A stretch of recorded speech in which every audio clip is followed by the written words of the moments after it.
E aí pessoal, tudo bem? Sejam bem-vindos ao canal PET Física Licenciatura. Hoje a gente vai estar discutindo a acústica, que é o tema mais cobrado do Enem, através de um exercício, tá? Do mesmo. Bom, o exercício é o seguinte. Alguns modelos mais modernos de fones de ouvido contam com uma fonte de energia elétrica para poderem funcionar. Esses novos fones têm um recurso denominado cancelador de ruídos ativo, constituído de um circuito eletrônico que gera um sinal sonoro semelhante ao sinal externo de frequência fixa. No entanto, para que o cancelamento seja realizado, o sinal sonoro produzido pelo circuito precisa apresentar simultaneamente características específicas bem determinadas. Quais são as características do sinal gerado pelo circuito desse tipo de fone de ouvido? Então, pessoal, o exercício ele fala sobre um cancelador de ruídos ativo. Então a gente já sabe que se trata de som. Som é um tipo de onda que só se propaga em meio material, no caso, o ar. Podemos dar outros exemplos de onda, por exemplo, uma onda numa corda, um instrumento musical. A gente pode dar um exemplo de uma onda eletromagnética, como numa antena de rádio, ou até mesmo uma onda gravitacional. Antes de resolvermos o exercício, seria legal a gente revisar um pouco os conceitos de onda e estudar mais sobre. Bom, para começo de conversa, vamos estar desenhando aqui um plano cartesiano. Aqui eu tenho o eixo Y, que é o eixo da vertical, e aqui eu tenho o eixo X, que é o eixo da horizontal. Vamos agora estar desenhando uma onda senoidal, tá? Essa onda é chamada senoidal porque quando o meu X é zero, o meu Y também é zero, por isso é uma onda senoidal, certo? A gente pode notar que existem alguns padrões. Esses padrões são essas cristas aqui. Esses pontos mais altos aqui, nós chamamos de cristas. Enquanto esses pontos mais baixos aqui, nós chamamos de vales. E a gente usa eles para poder estar estudando o nosso gráfico. A distância entre uma crista e o zero, a gente chama de amplitude. O mesmo vale para o lado de cá. Aqui também eu tenho a mesma amplitude. Esse tamanho aqui é o mesmo tamanho desse daqui. Por exemplo, quando a gente gira o botão do rádio, a gente consegue ouvir um som mais intenso. O que é aquilo? Significa que a gente está aumentando a amplitude. A gente está pegando essa parte aqui no gráfico e está, entre aspas, esticando ela. A distância entre duas cristas ou dois vales, essa distância aqui e essa distância aqui, a gente chama de comprimento de onda. Ele é representado pela letra grega lambda. Esse gráfico aqui em questão, a gente pode ver que ele está movimentando no espaço. Então eu poderia chamar aqui meu x de m, certo? Porém, a nossa onda ela também se repete no tempo. Então, se a gente tirar esse x aqui e chamar o eixo horizontal de t e dar uma unidade de segundos para eles, a gente vai sumir com esse comprimento aqui e vai estar descobrindo uma coisa nova. Essa coisa se chama período. O período é o tempo que ele demora para fazer o movimento de subida e de descida. Ou seja, é o tempo que ele demora para sair do ponto inicial, fazer a subida, a descida e voltar para o ponto inicial. Então eu sei que esse cara aqui eu chamo de período, representado pela letra T. Certo? A unidade do período é segundos. A gente pode ter como exemplo de período o dia. O dia possui 24 horas. Agora a gente vai estar vendo um gráfico com um período curto e um outro gráfico com um período mais longo. Por que o período de um é mais curto do que o outro? Acontece que o gráfico com um período mais curto ele possui uma alta frequência. Então essa é mais uma propriedade da nossa onda, frequência. A frequência ela é dada pela seguinte relação, onde eu tenho que a minha frequência é o inverso do período. Com isso eu consigo tirar algumas conclusões aqui de como funciona a minha frequência. O que acontece? Quando eu tenho uma frequência alta, o que vai acontecer? Eu tenho um período menor. E o mesmo o contrário. Quando eu tenho um período maior, a minha frequência é menor. Por isso que o gráfico, quando tem uma alta frequência, possui um período mais curto. Por exemplo, todos nós possuímos uma frequência cardíaca. A frequência cardíaca ela descreve o número de batidas do nosso coração por segundo, certo?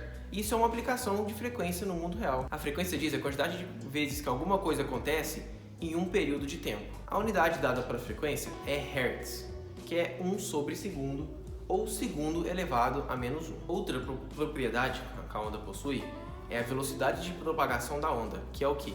Que é o quanto a onda anda em um determinado período de tempo, o quanto ela desloca no espaço. A velocidade de propagação de onda ela pode ser dada pela seguinte relação.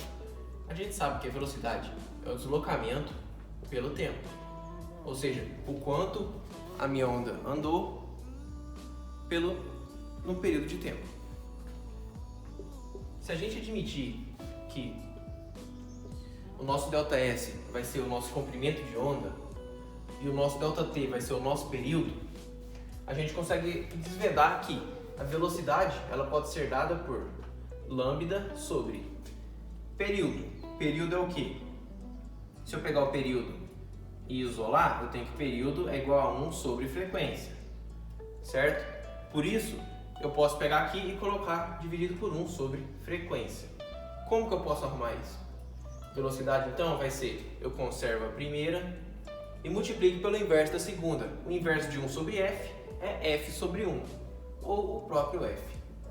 E essa daqui é a nossa velocidade de propagação da onda. Fórmula essa que é muito útil para a gente conseguir estar resolvendo exercícios acerca de acústica. A unidade desse cara aqui, lambda. Lambda é o quê? Lambda a gente sabe que é dado em metros. E frequência 1 sobre segundo. Portanto, a unidade desse cara aqui é metros por segundo. Vale lembrar que a velocidade de propagação da onda depende do meio em que ela se propaga. Pode ser no ar, pode ser na água ou até mesmo no vácuo. E por fim temos a fase. Para entender melhor a fase, vamos imaginar um ponto no círculo trigonométrico. Quando esse ponto vai realizando um movimento circular uniforme, ao mesmo tempo ele vai projetando um gráfico no nosso plano cartesiano. Esse gráfico corresponde a uma senoide, assim como a gente está vendo na animação agora aí na tela. Note que cada ponto da função seno vai corresponder a um ponto no nosso círculo trigonométrico. Por exemplo, na primeira crista, a gente vai ter o ângulo de 90 graus. E quando ela atinge y igual a zero, que ela toca o eixo x, significa que ela está atingindo 180 graus. E ela atinge o vale em 270 graus. Por fim, se nós tivermos dois gráficos de senoide, nós podemos ter uma diferença de fase entre elas. Como que eu faço isso? Basta eu pegar em uma das minhas funções senoides, que até então são iguais, e somar 90 graus. Vamos fazer um exemplo, vamos somar 90 graus em uma delas. Somando 90 graus dentro do argumento, a gente consegue ver que o nosso gráfico desloca para a direita. Significa que eu alterei a fase inicial. Então, naquela animação do círculo trigonométrico, basicamente eu vou começar a desenhar a partir de 90 graus. Mas e se eu fizer uma mudança de fase de 180 graus? A gente pode notar que a nossa onda ela acabou de ser espelhada em relação à anterior. Bom, agora que a gente entende um pouco de fase e como que ela se comporta, vamos estar dando uma olhada em como uma onda pode interferir na outra. Para entender melhor a interferência entre ondas, vamos estar discutindo os dois tipos de interferência de ondas. Ondas construtivas, interferência construtiva e interferência destrutiva.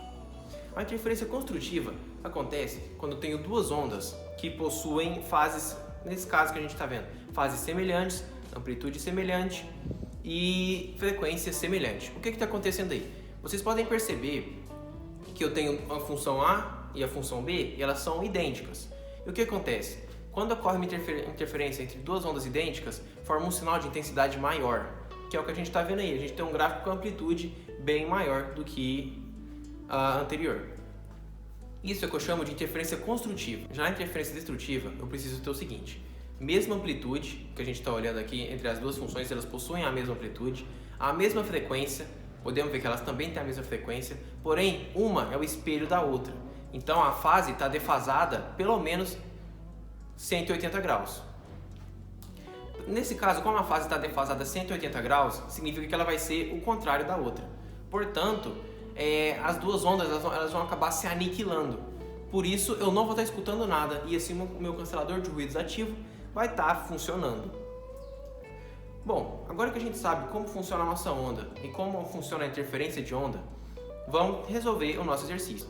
A gente precisa ter um cancelador de ruídos ativo para poder resolver o nosso exercício. Ou seja, a gente tem que ter um dispositivo que vai aniquilar o som externo de forma que a gente não escute nada que está acontecendo ao nosso redor. Para isso, eu preciso ter uma interferência destrutiva. Para ter essa interferência, eu preciso ter mesma amplitude e mesma frequência. Porém, a fase tem que ser com uma defasagem de 180 graus. Se a gente for avaliar as nossas opções, vai dar letra B de bola, onde a frequência é a mesma, a amplitude é a mesma e a fase vai ser com uma diferença de 180 graus em relação à externa. Bom, pessoal, muito obrigado pela atenção de vocês, espero que tenham gostado. Siga a nossa rede social, o nosso Instagram, @PetFísicaUFO, o nosso Facebook, Pet Física Licenciatura UFO, que é o mesmo endereço do nosso YouTube. Esse é o projeto da Universidade Federal de Uberlândia. Muito obrigado pela atenção de vocês e até a próxima.